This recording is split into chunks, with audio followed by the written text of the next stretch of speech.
one day I'm gonna have kids, and to be honest, I realize now that I have a lot of thoughts, like everyone in the world. I have a lot of thoughts about life and the way I perceive it. And what's interesting is how personal perception is so different to, or my perspective is so different to the perception of others. And I want my kids to potentially know how I think as a 29-year-old, 30-year-old now, because I don't take many photos. I'm a guy. We don't take many photos of things, so there won't be too many memories of my life. And telling stories, I feel like when you're very old, when you tell a younger person a story, for some reason, they take it with a grain of salt. They don't listen as intently as one would think they would. And I think that's because inherently the difference between different generations is so vast and so well, especially with technology, we change so differently. Like, for example, I would say I'm a millennial, but I was born in 1996, so technically I'm the beginning of Gen Z. However, I feel so different to a young Gen Z. And when we tell stories about our lives, like when a grandparent tells us a story about the 1960s and the 1970s, we tend to not take it as seriously as we should, because they're 2 generations ahead of us, or 3. And thus, what they're saying doesn't really have much of an effect in today's world, where it does. If anything, it has more of an effect. And I feel like that's an interesting dynamic. But the first video I want to talk about, this one, is really extroversion and introversion. Because if there's one thing I've learned about my life, is that the majority of people kind of like to mix up what it means to be an extrovert and an introvert, to the point where we have phrases like, I'm an extroverted introvert and I'm an introverted extrovert. Now that has some validity to it in my eyes, but I have a feeling that's just a way of us explaining how we like to act without understanding the meaning of extroversion and introversion. So I'm 29. I work in sales. I'm a mortgage broker, and I live in Sydney. Hence, there's sun. I have an English accent because I'm English, but there's none of that back in the UK. So there's the proof that I'm not in England. But essentially, my job is to talk to people all day, every day. I talk to about 100 people a month. And my job is to help them with their financial situation, with their mortgage, get them interest rates, no one cares. But what's interesting is I can yap forever. And actually the reason why I'm going to start making these videos that no one will see is because I like to talk without a script. I enjoy it. Probably going to enjoy looking back at these videos when I'm 50. And a little time capsule, so to say. But I want to have some important discussions on it with myself, to myself. And that one is definitely extroversion and introversion, because I feel that we don't know what it means. Now, I looked it up. I genuinely did look it up. And introversion isn't when you just don't like to speak to people and that you're shy. That's not introversion.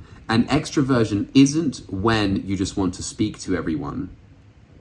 That's incorrect. I used to call myself an extrovert, and friends used to call me an extrovert, until I started to grow into my 20s.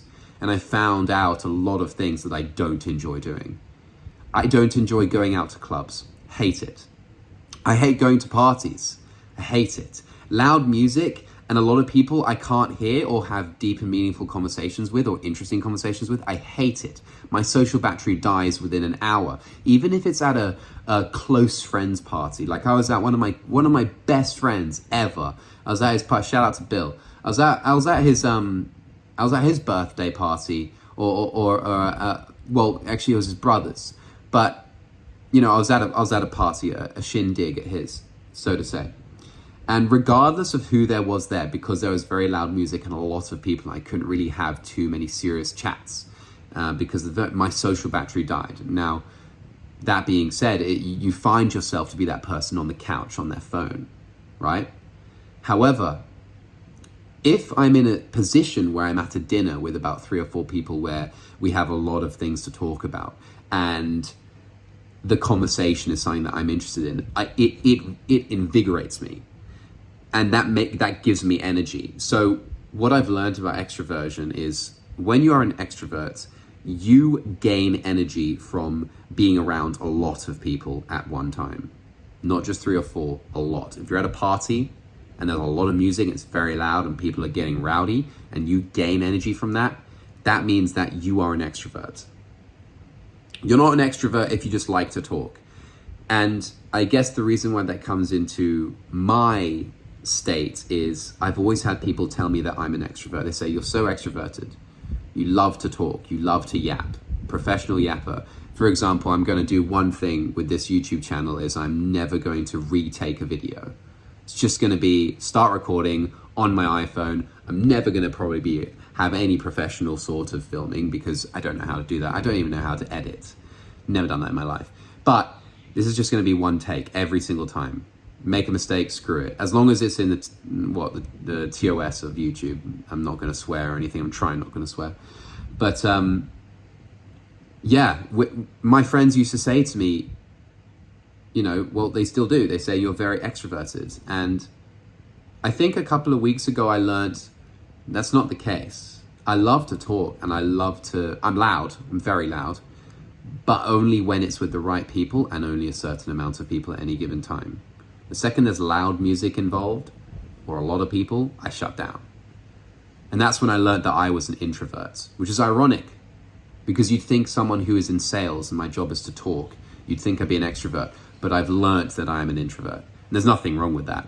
Introvert, extrovert, it's not a positive or a negative. They're just 2 types of personalities. And either one works. You just got to live the life the way you like to live it. I find myself never looking towards going to a big group of a party, or in Australia, they do a lot of like beach things, If there's a big group, I find myself finding excuses not to go. And I've just basically learned that's who I am. And I'm working from home. Or every day. That's my job. I work from home because I don't want to be in an office because I don't want to talk about things I don't care about with people I don't really know. It sounds horrible, but let's be honest. I feel like a lot of people actually feel that way. And so they find what works for them best. A lot of people absolutely thrive in the office. I don't. I find it hard to be there. I find it draining. I find it tiring. However, I find working from home invigorating because I'm by myself.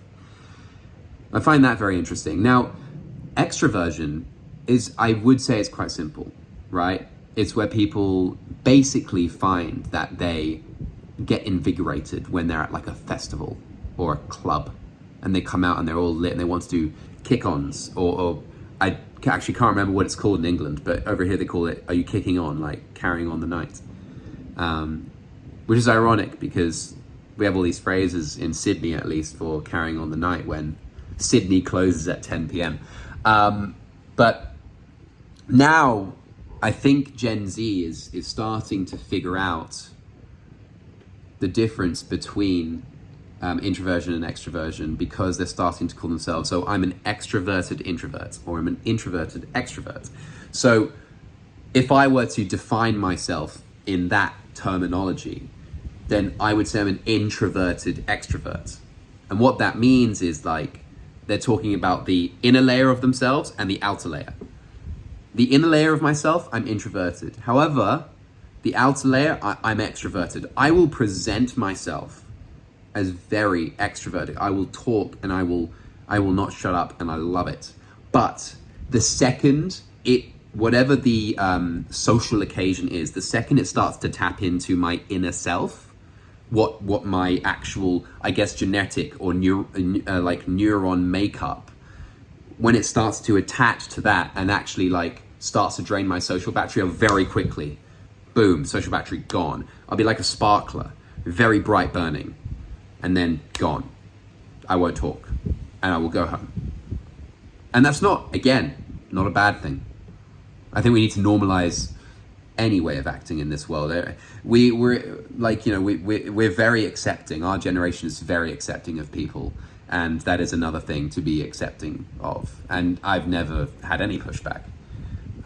You know, the people who give me the biggest support in my life, they get it. Like my girlfriend, best woman I've ever met, ever, and she's supported 100%. And family as well, friends. Like, you built your friendship circle. Look at your closest friendship circle. Do they have the same kind of social attributes you do? Do they like to do the same things you do? Of course they do. That's what you do with them. You hang out with them. That's why you're friends. So you can figure out what kind you are by having a look at how your friends are, right? I have a really good mate who, he always complains about being invited to parties. And so I look at that and I go, hey, that's kind of similar to me. Then again, you can really enjoy a party if you know who's there, right? And you go there and you see people, and you go into a room and talk shit and have a drink and stuff. So I think that's a very interesting point. I guess whoever watches this, just remember that, like, no matter what you do in your life in regards to social situations, the way you are feeling at the given moment, if you want to go home, if you want to be quiet, it's completely valid. I think that's what's important, validating the way you feel, because that makes you feel like, okay, it's good to be me. It's all right to be me. But yeah, it's the 4th of February. I'm going to try and do one of these every single day. Big up.